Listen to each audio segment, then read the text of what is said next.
Good afternoon. This is John Gregory Presco coming to you live from Springfield, Oregon, where I will be discussing a musical comedy Broadway play called The Haunted Robe. And this story was co-authored by my longtime friend, Peter Shapiro, played lead guitar at the Loading Zone. And we've been working on this idea since August. Uh, it was tentatively called The Roof Job. Uh, our friend Christine Waddell needed a roof repair, and Peter was going to pay my way on the Greyhound to come there and get up on the roof and fix it. And I informed him I'm too old and I'm overweight and I probably fall to my death. So I came up with the only solution possible, and that was to perhaps write a play, a script, a series of, about these old bohemians and beatniks. I don't want to say the word hippies. I've renamed them. Sort of have a a barn raising party in Pennsylvania to fix Christine's roof. While we're talking about this back and forth, we have thousands of words of text back and forth, bantering about, coming up with strange ideas, eventually some good ideas, some very, very bad ideas, some gross ideas. But being close friends and understanding what the bohemian conversations are about, we were sort of doing a Jack Kerouac stream of consciousness. So everything was permitted, everything that's in Hal and the Beat Poets and the profanity and Michael McClure is all there. The spirit of these great bohemian beatniks, we came up with something. And as of today, it's going to be titled The Haunted Robe. And I'm going to shut the back curtain here so you can see me, because I think I'm sort of a faded shadow here, sort of a shadowy figure, which is good, it works. See, because I think 7 years ago I did a Phantom of the Opera thing with my muse Rita there. It's very prophetic, it's come true. But let me get to the dialogue that Peter and I composed together.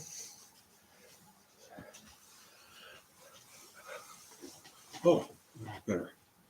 Yeah, let me take off this mask, the mask of Eric, the Phantom of the Opera. I don't know if you saw my Santa Claus out there, but I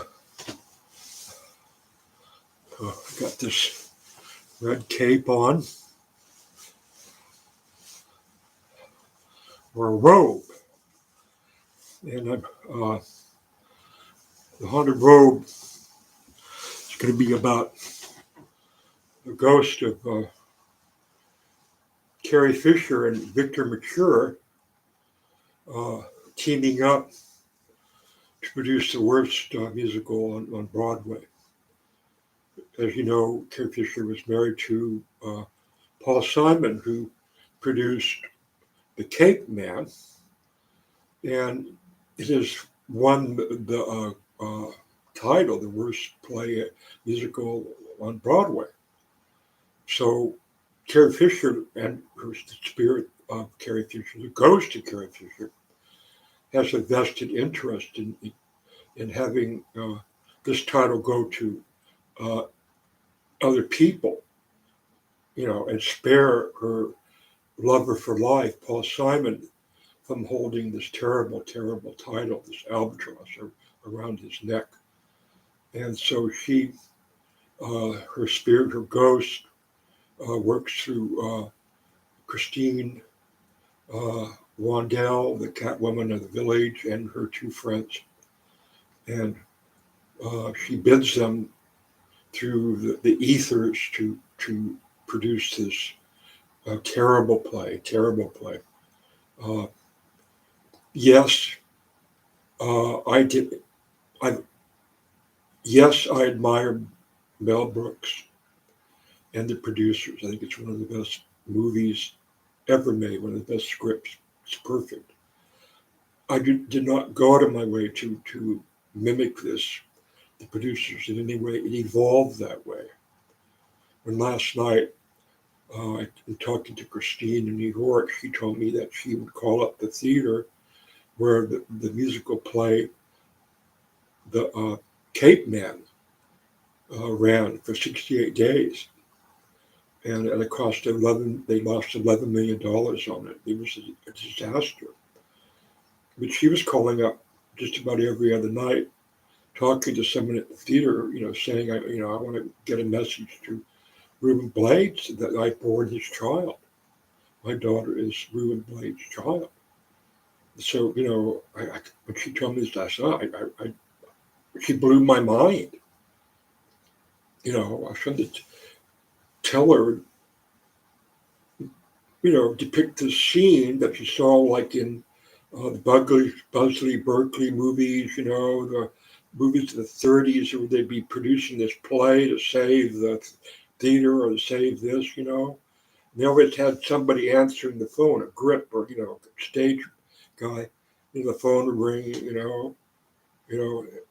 and this was the important conversation that changed the whole direction.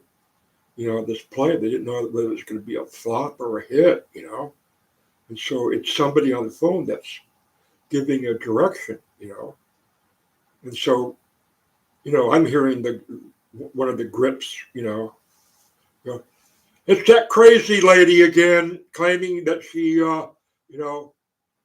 born Reuben Blades' child. Boy, she's like haunting our production. She put a curse on it. We can hardly get anybody in the theater to watch it. I think it's her, the crazy lady, the phantom of the Capeman. Oh, I dropped the phone. Are you kidding me? Did you know? Can you tell me how many times he called it the theater that made this claim? I'm sure that message got to Reuben Blades. He's saying, "Hey, she's crazy. She's mistaken. Not true. Not true." Then years later, his son Vernon finally is persistent enough, or he admits on Facebook, "Yeah, he's my son." So, all right. So, um, uh, the Haunted Robe is going to begin with Rabbi Gregory Preskowitz on a flight home to New York, and sitting next to him is their divinity student who's reading the Torah, the Bible, and they get into a conversation about the crucifixion of Jesus, and the soldiers or somebody throwing dice for the robe of Jesus. And Rabbi Preskowitz goes, wow, that's interesting, but what the hell's going on there? He happens to be a kind of a biblical scholar, but he, as a rabbi, you don't read the New Testament, but this is his first time, looking at it. Let me see that, and he learns that Victor Mature made this movie, The Robe. So one of the ghosts is Victor Mature, the ghost of Victor Mature wandering around this play musical. I love it. With Carrie Fisher, crazy ass, LSD soaked Carrie Fisher, drinking from the edge, and so already The audience is going, okay, this is going to be sort of a psychedelic, play. It's kind of interesting already. I like it. So on the plane, all of a sudden, all the passengers throw off their mask, and they start shouting for everybody else to throw off their mask. In fact, these washed in the blood of the Lamb uh, rebels, stand up and they take over the plane. They hijack the plane and they take it to Jerusalem, where there's going to be a ritual, that's going to make the coronavirus go away by this great prophet, Jesus, coming, you know. So I'm going, I mean, if you want to write the worst musical Broadway play that's a comedy, it may introduce uh, crazy evangelicals, I mean, you're going to lose. It's going to be the worst play in the world.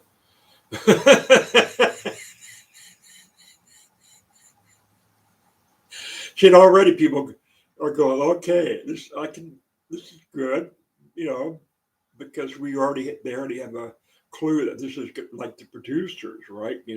Bring time for Hitler and Germany. Come among the biggest party, come and join the Nazi party.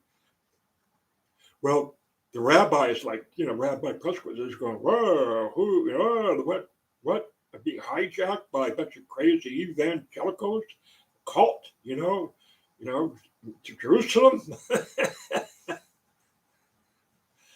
And of course, when the Israeli government learns that there's a rabbi, on board being held hostage, they send in that crack team, So, and he's freed, and then he goes uh, home to New York. It turns out he only lives 3 blocks away from the cat lady of the Greenwich Village and the divinity student uh, who's actually staying with his grandmother.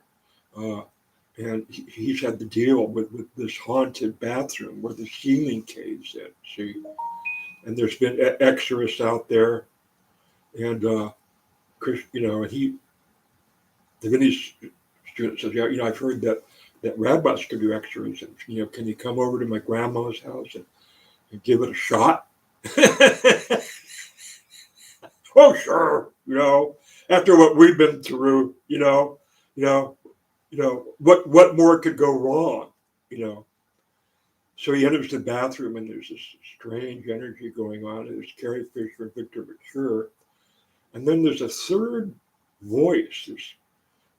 There's a big disembodied voice coming, and that could be from a mystery actor who remain be a mystery, never be identified in the play.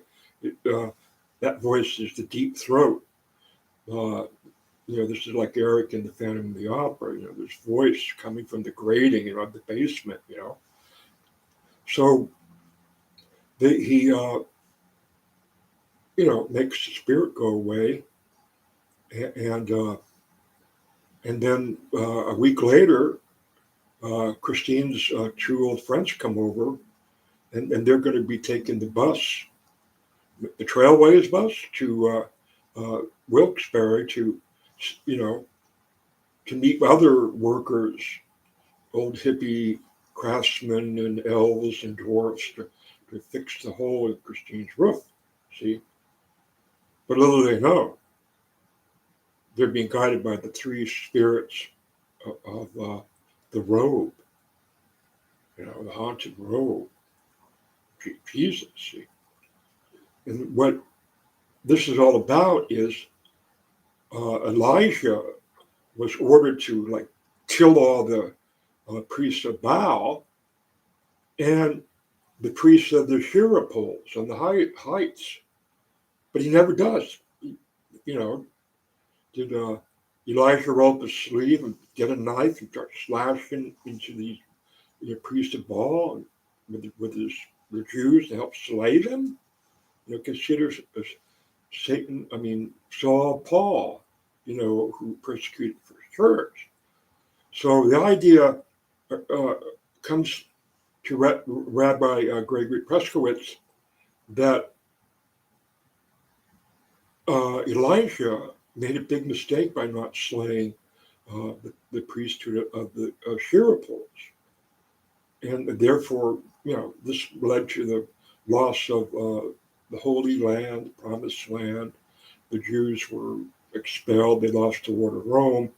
So he sets out on this mission from God to find the surviving ancestors, descendants of the Shirapol worshippers. And it suggested that he was a defraud because he was a suspected serial killer. Really? A rabbi? Serial killer? In a musical play? I don't think so. I don't think, the public is going to, want to go to a happy comedy musical, with about a rabbi who's a serial killer. Well, open your Bible, 1 Kings 18. All these guys did was believe in a different religion. Now they're being sentenced to death, and looks like Elisha's, the head killer, serial killer on this job, but he doesn't finish the work, and so he suspects that Ashirapol worshippers were there when Jesus was dying on the cross, and they threw the dice for his robe. The Romans wanted it for reasons which you'll hear about. So the Passion plays in this too. See, I got everything, and so the Shirapol people get the robe. See, and that's important. At the end of Kings 18, Elijah tucks his robe into his belt. See, but I don't think it's his robe. He's captured this very important robe of the priest of Baal and the Shira people. So Rabbi Greg Presco is out to find the holy robe of the Shira pole worshippers. Wow. God, what a story. This is much better than what Dan Brown's been doing. See, so I'm going to read from the worksheet that Peter and I have put together. Okay.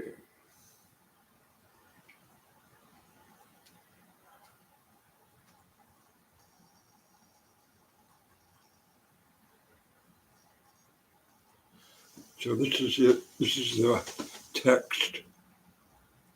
It's quite long. Goes over to August.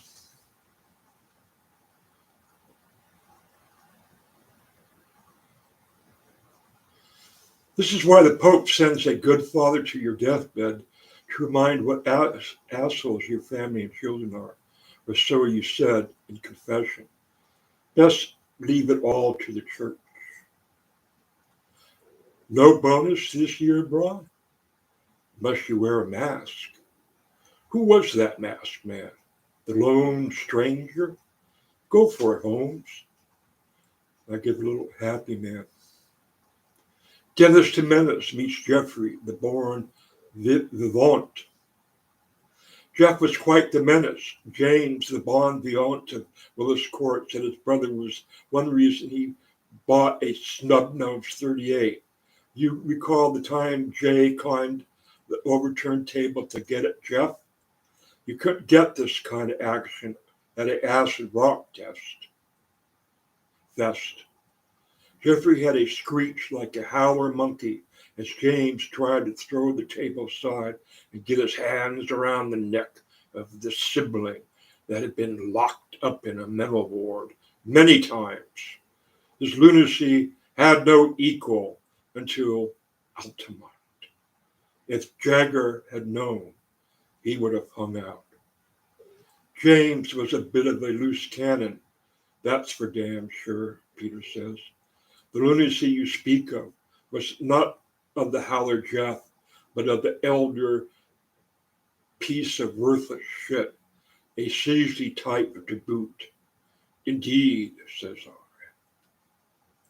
Hats off to the Harkin survivor Jeffrey as front man singing his heart out. A howler, I, howler, and the table turners, says Peter. Jeffrey and the Jackoffs unite after 50 years, play the table scaling game invented by James Tubman Harkins. Fun for all. But does Jeffrey have enough star power? Maybe we can get Reuben Blade to jack off on stage to some old Tubman. Peter.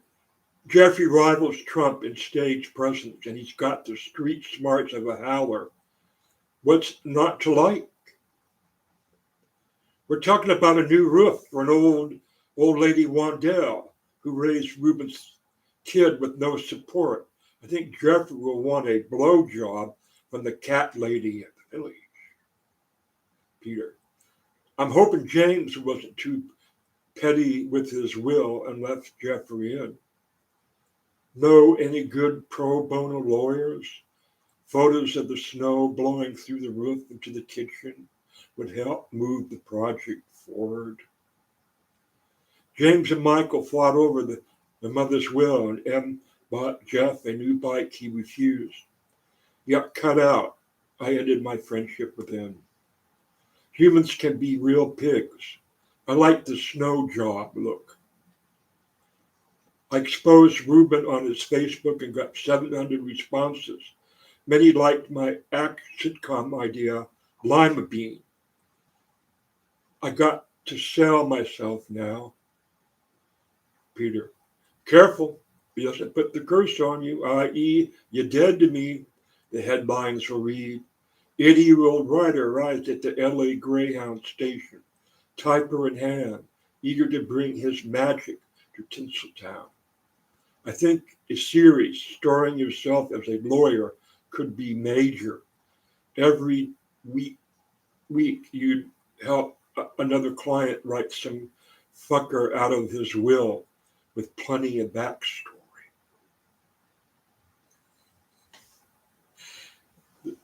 This Peter just born this character, and I acknowledge that.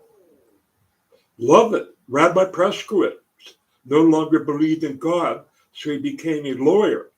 His family of rabbis turned their back on him, and his wife got custody of the kids. Broke, he takes the dog to LA and helps the guy sitting next to him write his son out of his will. The son sends Panama hitman after the good rabbi who has to keep moving from sleazy hotel to the next dive. Have gun, will travel. The rabbi can't help but listen to folks' trouble and helps mend relationships, but others really deserve it. One evening he approaches the hitman and makes him an offer. This one's for you, the good rabbi. The ex-rabbi turns sleaze lawyer, now seeking redemption, doubles his client's base and slashes out, writing the undeserving out of the wills. God's will be done. Even if Rabbi Gregory lost his faith. We live in the demonstrative world where old hippie women get to cheer on Trump's insurrectionists and still wear flowers in their hair. We want it both ways. We are the lovers and haters. Gone is the mamas and papas. Rabbi Gregory took the Nazarite vow and became a traveling judge. He had love and hate tattooed on his knuckles. He dressed in black and had a long white beard like Moses. The old Italian ladies went to him now that Vinny the Chin is dead. They sat on his hotel bed if there was not a chair. Rabbi Gregory, I'm about to write my granddaughter out of my will. She and her husband wear MAGA hats and call me a snowflake thief. If they would show me some respect, they would be sitting pretty when I die. Give me their address. You make house calls? On special occasions, I'll make them an offer they can't refuse. Peter, you got it, babe. The killer rabbi, little R, who handles business when this legal lawyer persona can't quite get out of the Betty by, can't quite get out of Betty by, carries a sawed-off triple barrel 6 gauge, obsolete black powder gauge shotgun. He conducts shotgun weddings and is with the moonshiners who want old-fashioned justice.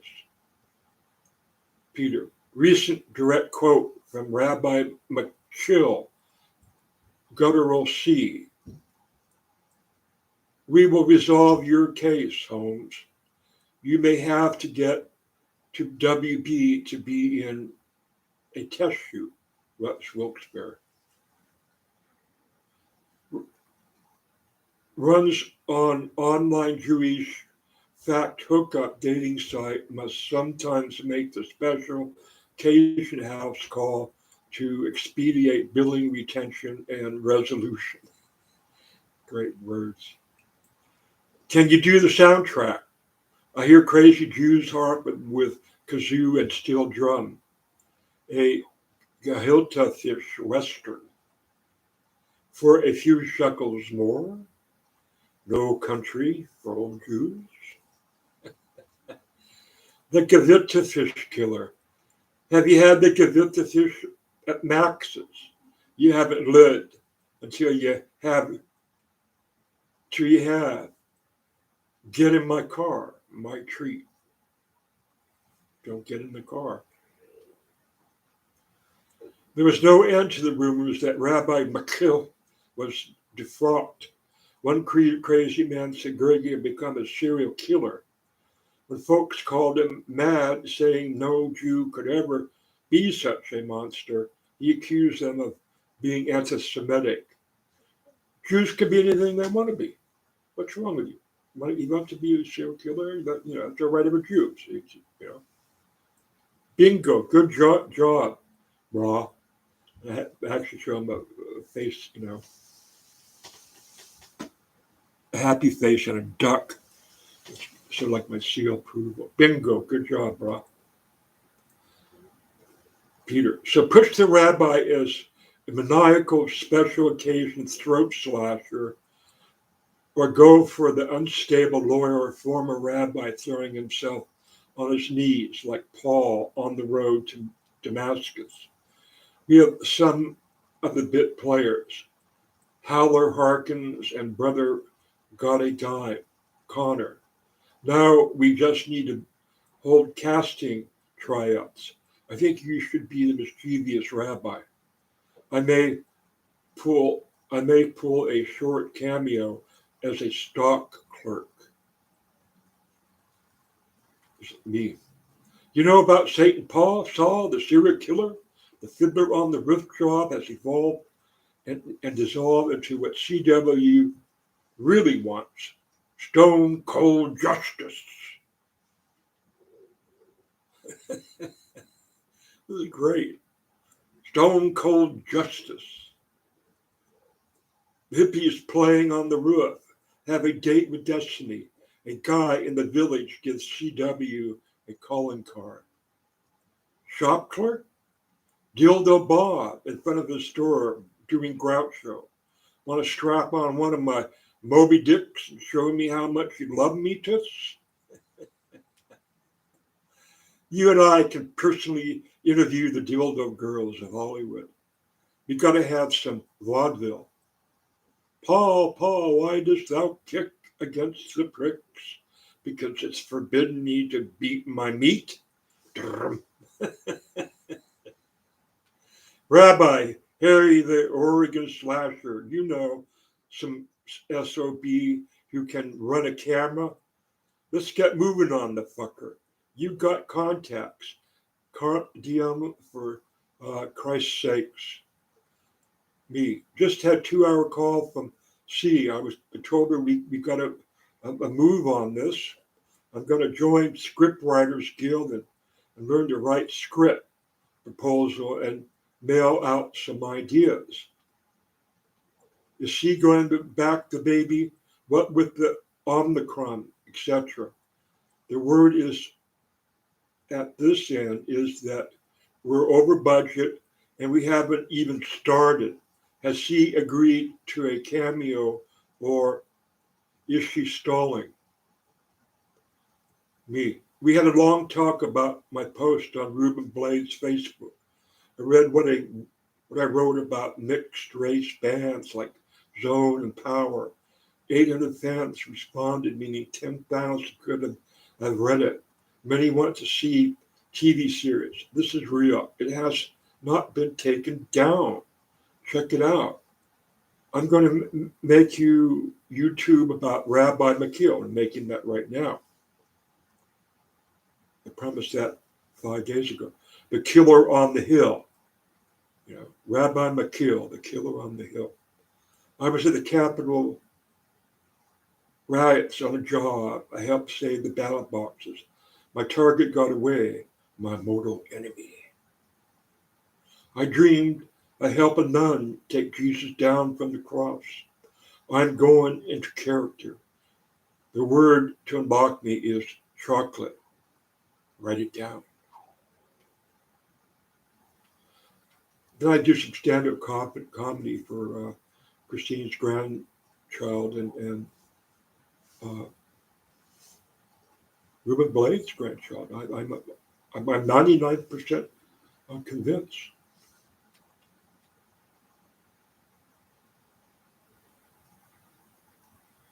See, I posted on my blog my dream about taking Jesus down from a tall, ornate cross. We had to use a tall ladder. I'm afraid I'm crossing over to full role being. You do know I'm a biblical scholar with revelations about Jesus during King David that upset both orthodoxy. This is why I jumped on your suggestion. The Torah says this about David. You are a bloody, bloody man. This is what evangelicals say Trump is, David. I might have signed a contract with Satan after coming down from the ladder. Do you recall the word I gave? I don't. I have the urge to pack a small bag and get on the dog for Topeka. Why? Did we mention Kansas? About it. Dorothy, Wizard of Oz.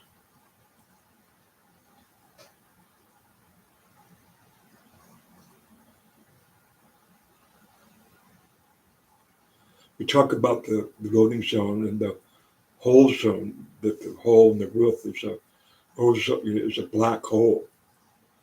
Peter, United States Postal Service, the hole zone. Change your name and we played there to the asshole zone.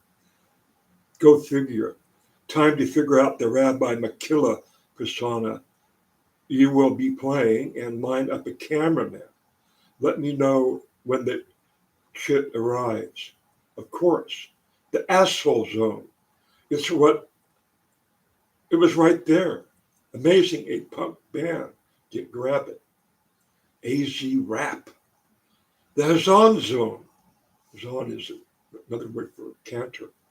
Az zone. Rabbi Vinny Gregory Preskowitz. The cantor is defrocked after the debut of his Hebrew rap band that in the spirit of the old prophet shames and insults the Hebrews for their weak belief. Kiss my ass. This is a hit. You know, it's not going to be the worst. It's going to be one of the best. 11:30 a.m., December 13th. Major development.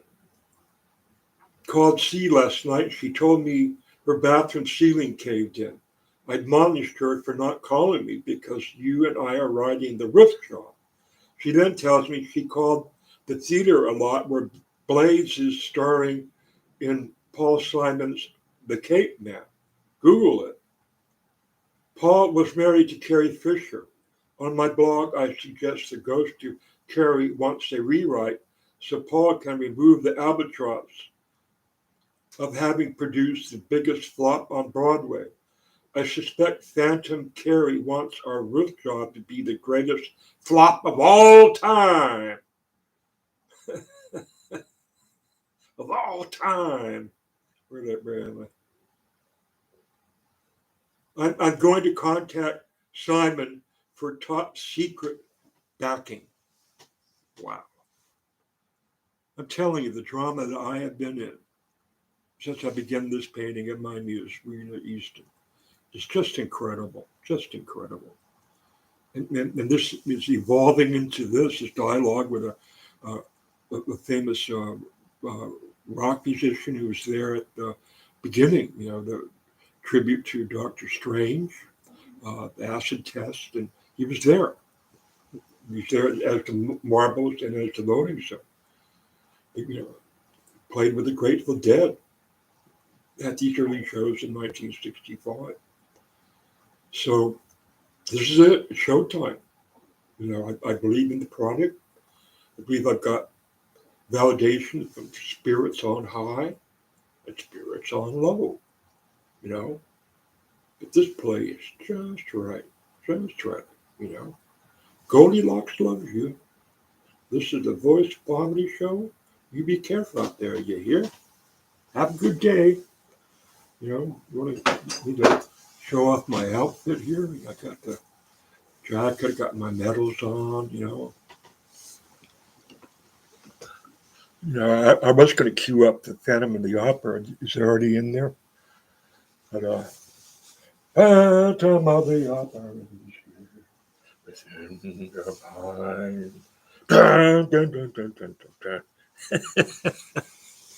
I'm 75, and I'm the youngest guy in this state. It's true, We was actually 17 when this photograph was taken.